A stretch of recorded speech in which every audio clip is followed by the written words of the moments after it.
এত হুকড হয়েছিলাম ওনার রাইটিংয়ে যে আমি পড়তে পড়তে আমি জাস্ট শেষ করে আমি ওনাকে বললাম যে মানে আমি জাস্ট ফ্রিজ, এবং আমি ওনাকে বললাম আপনি এটা কী লিখলেন।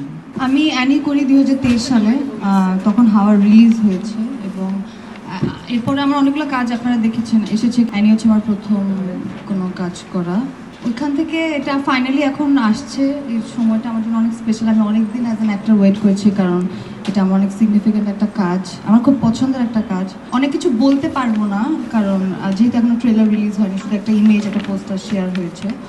তো আমি এতটুকু বলবো যে এখানে আমি যে ক্যারেক্টারটা প্লে করেছি সেটা হচ্ছে একটা নার্স যার 5 জন সিবলিংস আছে, তার কোনো প্যারেন্টস নেই, এবং এমন একটা সময় যেখানে একটা প্যান্ডামিক শুরু, আমরা সবাই একটা প্যান্ডামিক ফেস করেছিলাম, কিন্তু এখানে যে প্যান্ডামিকটা সেটা ফিজিক্যাল না, মেন্টাল একটা হেট প্যান্ডামিক শুরু হয়, যেখানে এটা মোস্টলি মেলদের হয় এবং পুরুষরা নারীদের প্রতি হেট্রেড এবং এই অনুভূতিটা মানে প্রখর হয়ে ওঠে।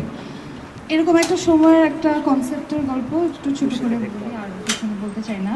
আর এক্সপিরিয়েন্স বলতে এটা আমরা অনেক সময়, বেশ 3 মাস প্লাস আমরা রিহার্সাল করেছিলাম, এবং এটার জার্নিটা আসলে অদ্ভুত। আমি অ্যাজ অ্যান অ্যাক্টর আমাকে অ্যানি করতে গিয়ে আমি অনেক কিছু রিয়েলাইজ ফেস বা আমার অনেক ধরনের উপলব্ধি হয়। আমি অনেক স্ট্রং হয়েছি পার্সোনালি, আমার দেখা দৃষ্টিভঙ্গি পাল্টেছে।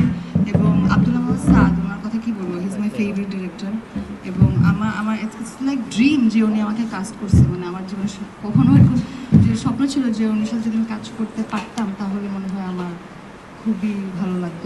সেই জায়গা থেকে যখন এই কাজটার জন্য আমাকে বলছে, আমি এতটুকু বলি যে প্রথম যেদিন উনি আমার সাথে ওনার দেখা হয় মিটিং, সেদিন উনি আমাকে ফার্স্ট এপিসোড পড়তে দেন। তো ফার্স্ট এপিসোড পড়ে আমি এত হুকড হয়েছিলাম ওনার রাইটিংয়ে, যে আমি পড়তে পড়তে আমি জাস্ট শেষ করে আমি ওনাকে বললাম যে মানে আমি জাস্ট ফ্রিজ, এবং আমি ওনাকে বললাম আপনি এটা কী লিখলেন। মানে আমি মানে এতই মানে কী বলবো, এটা এই অনুভূতিটা ভালো, প্লেজার, এটা আমি ডেসক্রাইব করতে পারবো না। তো তারপরে আমি ওয়েট করতাম কবে ওনার সাথে আমার নেক্সট মিটিং হবে এবং এরপরের এপিসোড আমি পড়তে পারবো। সো এই এত ফ্যাসিনেটিং ছিল ওনার মানে রাইটিং এবং দ্য ক্যারেক্টার। আর অলসো এটা ভেরি পার্সোনাল, কারণ ওর যেহেতু 5টা সিবলিংস, আমার পার্সোনাল লাইফ আমার 4 বোন, সো ওই জায়গা থেকে একটা পার্সোনাল কানেকশন আমি ফিল করি। এই তো।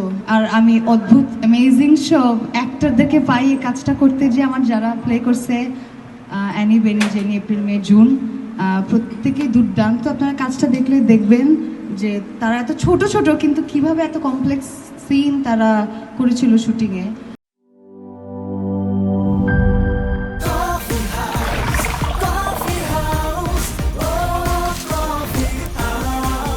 কফি হাউস, প্রতি চুমুকে আড্ডা জমে।